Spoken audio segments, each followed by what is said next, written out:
அனைவருக்கும் வணக்கம். என் பெயர் லோகேஸ்வரன். நான் அரசுனை பள்ளி நாச்சவண்டியில் 9ஆம் வகுப்பு பயிலும் மாணவன்.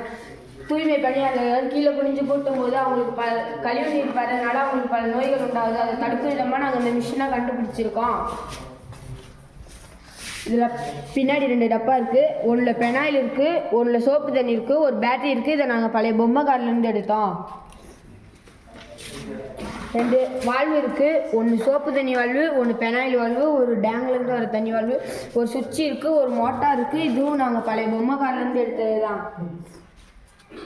ஃபஸ்ட்டு சோப்பு தண்ணியை திறந்து விட்டோம்னா அங்கே போய் அடிக்கும். இதை ஆஃப் பண்ணிட்டு அப்புறம் சுவிட்சை போட்டோம்னா அங்கே மோட்ரு சுற்றும். அதனால் அதுக்கப்புறம் மோட்ரு ஆஃப் பண்ணிட்டு டேங்க்லேருந்து வர தண்ணி வால்வில் திறந்து விட்டோம்னா அது ஃப்ரெஷ்ஷாக படுறதுனால அங்கே க்ளீன் ஆகிடும். அதுக்கப்புறம் இதை ஆஃப் பண்ணிட்டு பெனாயில் வால்வில் திறந்து விட்டோம்னா அங்கே க்ளீன் பண்ணிடலாம்.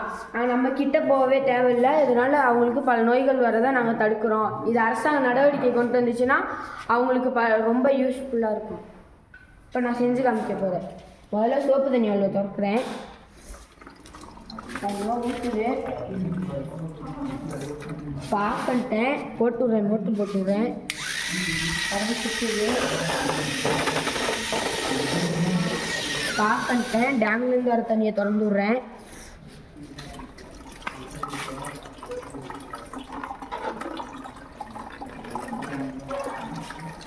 இப்போ அது க்ளீன் ஆகிடுச்சு. இப்போ பெனாயில் வால்வை திறந்து விட்றேன்.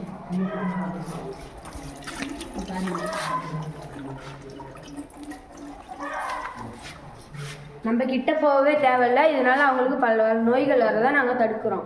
நன்றி.